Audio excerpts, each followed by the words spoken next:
Ngayong araw ginugunita ang International Coastal Cleanup Day. Libo-libong volunteers na nakiisa sa paglilinis ng Manila Bay. At may ulat on the spot, si Rida Reyes. Rida?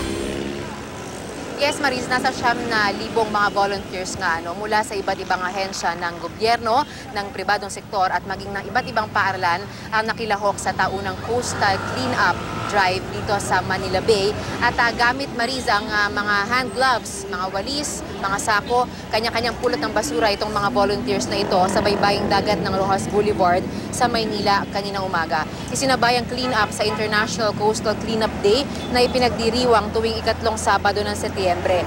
Ang Philippine Coast Guard Auxiliary Group ang nanguna sa aktibidad na naglalayong mapabuti ang lagay at maibalik sa dating ganda ang Manila Bay. Hindi raw kasi maikakaila na basura ang isa sa pangunahing dahilan ng mga pagbaha sa Metro Manila.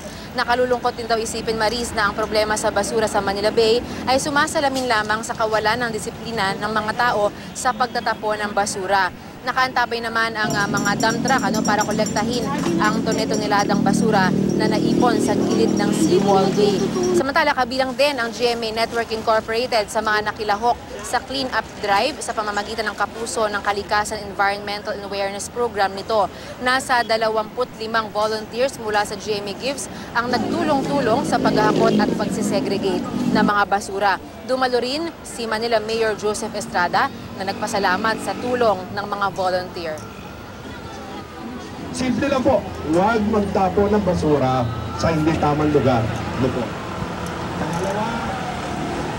Maris, bukod dito sa Manila Bay, magsasagawa rin ang hiwalay na coastal cleanup drive sa iba't iba pang mga coastal area sa buong bansa. Maris.